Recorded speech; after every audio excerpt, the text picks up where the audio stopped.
संगीत डीजे बजते ही है ना, जो ऐसे बहुत यानी बहुत अच्छी फीलिंग्स आती है, बहुत सारे गाने चलते हैं, आप डांस करते हो, अंदर अंदर सुकून यानी मन को सुकून बनवाना हुआ। नमस्कार दोस्तों, ब्रेक के बाद एक बार फिर से आप सभी का हमारे YouTube channel the study point पे स्वागत है।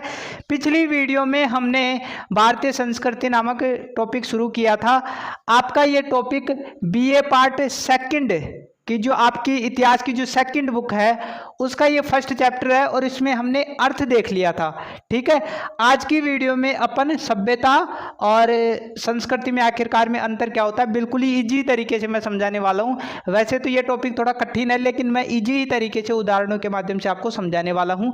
यदि आपको इस प्रकार के नोट्स लेना चाहते हो तो हमारा धैर्य स्टडी पॉइंट ऐप है, उस पर आप इसको खरीद सकते हो कम कीमत पर, बहुत कम कीमत पर, और कंपटीशन की दृष्टि से बढ़िया तरीके से इनको तैयार किया गया है। यदि ऐप को डाउनलोड नहीं किया है तो आप डाउनलोड करें, यदि उसका लिंक चाहिए तो डिस्क्रिप्शन मिल जाएगा, या प्ले स्टोर पर इस प्रकार धैर्य स्टडी पॉइंट डालोगे तो वहाँ पर भी आपको मिल जाएगा। तो बिना रुके बिना चुके आइए वीडियो को स्टार्ट करते हैं। फ्रेंड्स, जो सभ्यता होती है और जो संस्कृति होते हैं उनमें काफ़ी अंतर पाया जाता है। ठीक है, जो पहला अंतर अपन देख लेते हैं। सभ्यता प्रकृति में जो पदार्थ, तत्व, शक्तियां जो भी पाई जाती हैं उनका प्रयोग करके मनुष्य प्रकृति यानी हमारे आसपास का जो क्षेत्र है, हमारे आसपास जो पेड़ पौधे हैं, यहाँ पर बहुत सारे लोग रहते हैं, हवा, पानी, सारी व्यवस्थाएं हैं, सूर्य का प्रकाश है, आसपास की आप जितनी भी चीज़ें देखते हो वो सारी की सारी चीज़ें किस में आती हैं? प्रकृति में आती हैं। और प्रकृति में क्या क्या पाए जाते हैं? पदार्थ, तत्व, शक्तियाँ पाई जाती है। पदार्थ किसे कहते हैं? जल, हवा, सोना, चांदी, आपके जितने भी हमारे वस्त्र पहनते हैं वो भी एक पदार्थ का ही हिस्सा है। तो जितनी भी हमारे आसपास की चीज़ें, जैसे ये पेन है वो भी पदार्थ है, जैसे माइक है वो भी पदार्थ है, पदार्थ का ही बना हुआ है। ठीक है, तत्व और शक्तियाँ, इन सब का प्रयोग करके मानव ने भौतिक क्षेत्र में जो उन्नति की उसे अपन क्या बोलते हैं? सभ्यता बोलते हैं। अभी भी आपको ठीक तरीके से समझ में नहीं आया होगा। भौतिक क्षेत्र क्या होता है? हमारे आसपास की जितनी भी चीजें हैं, जैसे आपके घर में पंखा होगा, एसी होगी, वो किसकी बनी हुई है? कभी विचार किया है? वो है ना जो पदार्थों की बनी हुई है। ठीक है, और ये सारी की सारी चीजें उसको क्या बोलेंगे? भौतिक चीज बोलेंगे। ठीक है, जैसे ये बोर्ड है, ये बोर्ड क्या है? भौतिक क्षेत्र में ही आता है। तो मानव ने प्रकृति का उपयोग करके आसपास की जितनी भी चीजों को बनाया जो उसकी आवश्यकताओं की पूर्ति करते हैं।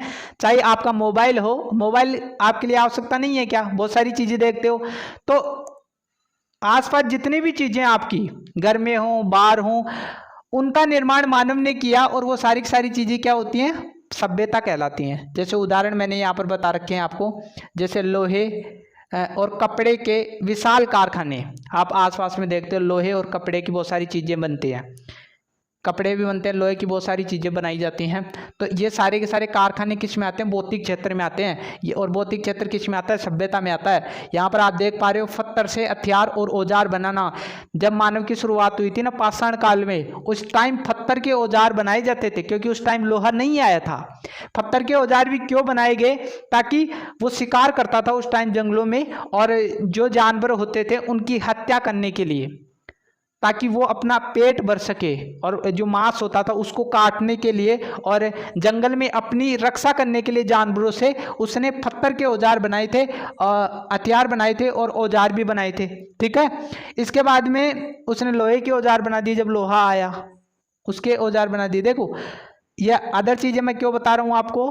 ताकि एक चीज़ को दूसरी चीज़ से जोड़कर आप पढ़ पाओ तो ज़्यादा बेटर समझ में आता है। फिर आपने देखो हवाई जहाज, रेल और तार का आविष्कार कर लिया। हवाई जहाज ताकि आप दूसरे स्थानों पर जल्दी पहुंच सकें, रेल और तार बिजली के लिए। तो ये सारी की सारी चीज़ें पदार्थ से बनी हुई है, और ये सारी की सारी चीज़ें हमारे आसपास ही हैं। तो ये सभ्यता कहलाती हैं सारी की सारी। उदाहरण बता रहा हूँ ताकि आप चीज़ों को समझ सको। लकड़ी, ईंट, पत्थर के मकान बनाए। सबसे पहले किसके मकान थे इसके पास में? लकड़ी के बनाए, फिर ईंटों के बनाए, पत्थरों के बनाए, आज भी बनाते हैं। ठीक है, बहुत सारे मकान आप देखते हो कि पत्थरों के बने हुए होते हैं, ईंटों के बने होते हैं पहले भी। तो ये सारी की सारी चीज़ें सभ्यता में आती हैं। कृषि के औजारों का आविष्कार किया। पहले आप देखते हो लकड़ी का हल आता था। किसका हल आता था? लकड़ी का। तो वो जो लकड़ी का हल था ना, वो कोमल भूमि पर ही चलता था, जो कठोर भूमि होती थी उस पर नहीं चलता था। लेकिन जब महाजनपद काल आए, उस टाइम लोहे का आविष्कार हो चुका था, उत्तर वैदिक काल में। तो उस टाइम लोहा आते ही लोहे के हल बने, जिससे क्या हुआ कि पैदावार बढ़ी, और जो ज़मीनें होती थी, कठोर भूमि होती थी, उसमें हल चला दिया जाता था और एक बड़े भाग पर कृषि होने लगी। तो इनका आविष्कार कर लिया। कुल मिलाकर आपके आसपास की जितनी भी चीज़ें बनाई, वो सारी की सारी चीज़ें सभ्यता में आती हैं, और ये भौतिक क्षेत्र में हमने उन्नति की है।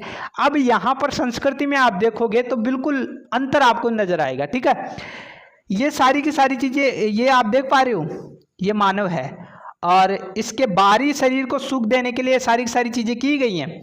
पंखे का आविष्कार करना है, पंखे का आविष्कार किया, हमारे बाहरी शरीर को गर्मी लगी और पंखा बना दिया गया। पंखा क्या है? सभ्यता है। ठीक है, तो ये सारी की सारी चीजें मनुष्य का जो शरीर है, बाहरी शरीर है, उसको सुख देने के लिए की।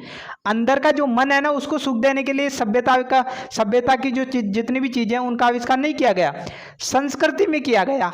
ठीक है, अभी देखो बहुत सारी चीजें आपको क्लियर हो जाएंगी, ज्यादा हार्ड नहीं है। मनुष्य मन और आत्मा को सुख देने के लिए मानसिक क्षेत्र में, यानी मस्तिष्क से संबंधित जो उन्नति की, उसको अपन संस्कृति बोलते हैं। अभी भी नहीं बैठा होगा, मेरे को पता है नहीं बैठा हो, ठीक है, बैठा देते हैं, कोई बात नहीं। मन क्या होता है? इसको अपन जो मस्तिष्क भी बोलते हैं, इसको क्या बोलते हैं? मस्तिष्क भी बोलते हैं। आत्मा क्या होती है? अंदर से कुछ लग रहा है आपको कि कुछ तो है अंदर, वो ही आत्मा है। यानी अपन बोलते हैं मैं क्या है?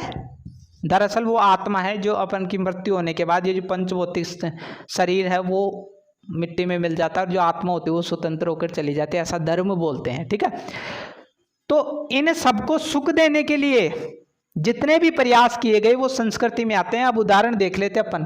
ठीक है, तो यहां पर यदि आप कंपैरिजन करोगे तो सभ्यता में जो भी विकास हुआ वो बाहरी शरीर को सुख देने के लिए हुआ, और संस्कृति में जो भी उन्नति हुई वो मनुष्य के अंदर जो मन और आत्मा है उसको सुख देने के लिए। तो क्लियरली दोनों का समझ में आ गया होगा। ये तो मनुष्य के जो बाहरी चीजें हैं, बाहरी जो सुख है उसके लिए, और ये जो अंदर का जो सुख प्राप्त करने के लिए सारी चीजें की गई हैं।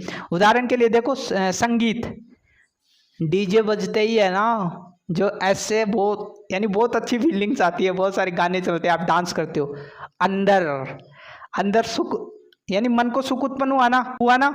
यदि संगीत नहीं होता तो क्या मन को सुख पर पहुंचता? क्या नहीं पहुंचता। ठीक है, आगे चलते हैं। देखो साहित्य में जैसे हिंदी को आप पढ़ते हो तो कितना मजा आता है। बहुत सारी कविताएं ऐसी हैं जिससे आनंद की अनुभूति होती है। इसमें देखो रामायण को इतना बढ़िया तरीके से लिखा गया है। रामायण में जब आप गाने सुनते हो ना, पुरानी जो रामायण होगी उसमें गाने सुनते तो बहुत जबरदस्त लगते हैं। ठीक है, तो साहित्य के क्षेत्र में जैसे महाभारत लिखा गया, वो जो साहित्य है उसको पढ़ने में मन को बहुत मजा आता है, आत्मा को बहुत मजा आता है। ठीक है, मूर्ति बहुत सारी मूर्तियां ऐसी बनाई गई जिसे देख कर है ना बहुत मजा आता है। ठीक है, क्योंकि मूर्ति बहुत सारी चीजें बता देती है भाई।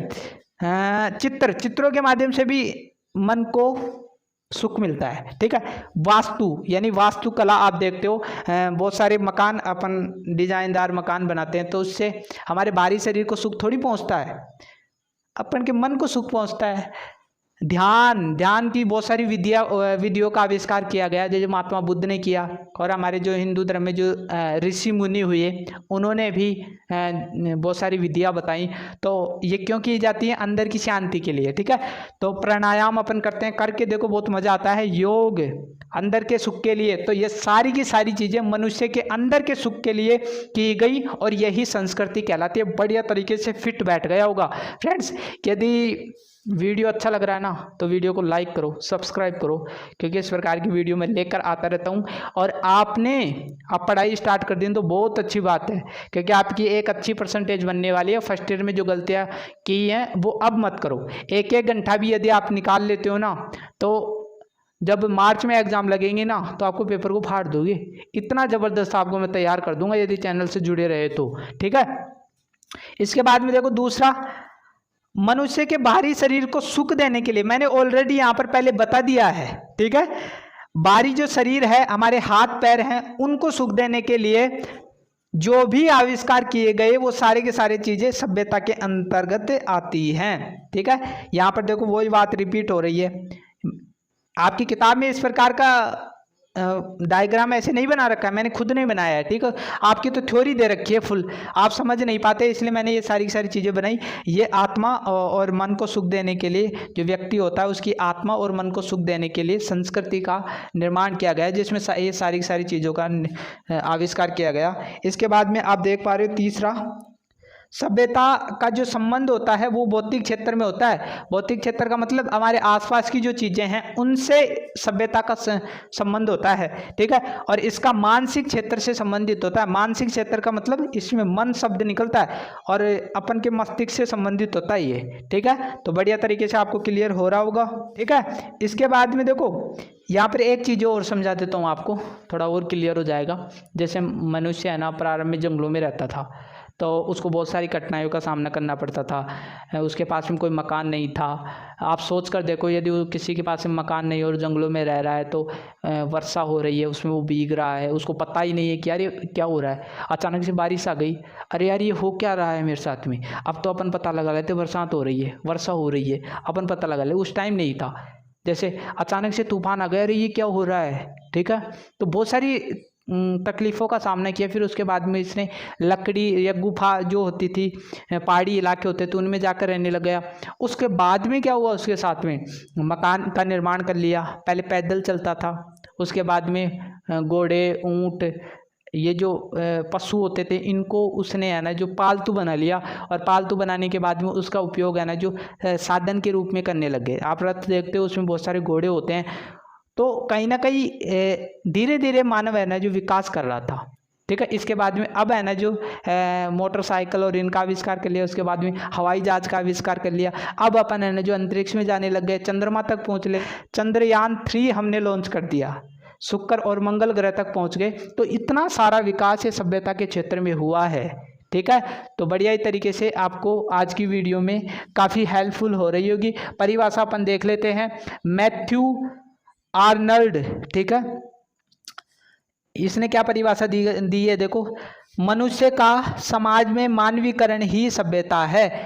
मनुष्य का जो आपका समाज है, जो आपके पड़ोसी हैं, उसमें मानवीकरण हो जाता है ना। मानवीकरण में मानव शब्द निकल रहा है, और मानव की जो मर्यादाएं हैं ना, एक मानव बनने के लिए क्या क्या मर्यादाएं हैं, उन सबको जब अपना लेता है और समाज में डल जाता है ना, तो उसको क्या कहते हैं, सभ्यता कहते हैं। ठीक है, इसके बाद में डॉक्टर जॉनसन क्या बोल रहे हैं, सभ्यता बर्बरता के विरुद्ध जीवित रहने की दशा है। ठीक है, तो ये सभ्यता के क्षेत्र में परिभाषा थी। एक परिभाषा आप संस्कृति के क्षेत्र में याद रखोगे।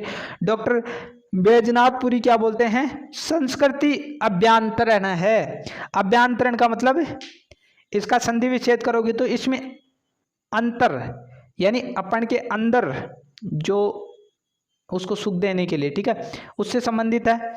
जबकि सभ्यता है ना जो बाह्य क्षेत्र से संबंधित है, बाहरी शरीर से, बाहरी आसपास के वातावरण से संबंधित है। सभ्यता अपनाने में देर लगती है। सभ्यता को यदि अपन फॉलो करना चाहें तो अचानक से अपन नहीं अपना सकते। जो संस्कृति है उसको अचानक से अपन नहीं अपना सकते, टाइम लगता है, धीरे धीरे टाइम लगता है। जैसे बहुत सारी चीज़ें हैं, जैसे अपन संगीत सुनते हैं, तो उसको अपन का फेवरेट तभी हो पाएगी जब धीरे धीरे सुनेंगे। तो कोई भी संस्कृति होती है उसको अपनाने में है ना जो देर लगती है, लेकिन जो सभ्यता होती है उसका अनुसरण है ना जो सरलता से किया जा सकता है। ठीक है, जो संस्कृति है वो धार्मिक विश्वास है, धार्मिक विश्वास से संबंधित है। जैसे यहाँ पर हमने देखा कि संगीत, रामायण में बहुत सारे संगीत है, ये धार्मिक क्षेत्र से संबंधित तो है। इसके बाद में देखो, सभ्यता जो है ना वो सामाजिक और आर्थिक, शॉर्ट में लिखा है, सामाजिक आर्थिक परिस्थितियों में बंधी हुई है। तो ये सभ्यता है ना जो सामाजिक और आर्थिक क्षेत्र से संबंधित है। तो फ्रेंड्स, आज की वीडियो में आपको काफ़ी कुछ समझ में आया होगा। पार्ट 3 लेकर आऊँगा, उसमें अपन विशेषता जानेंगे भारतीय संस्कृति की, बिल्कुल ही ईजी तरीके से जानने वाले हैं। अपने दोस्तों में इस वीडियो को शेयर करो ताकि उनको भी इस चीज़ का लाभ मिल सके। मिलते हैं एक नई वीडियो के साथ, तब तक के लिए थैंक यू।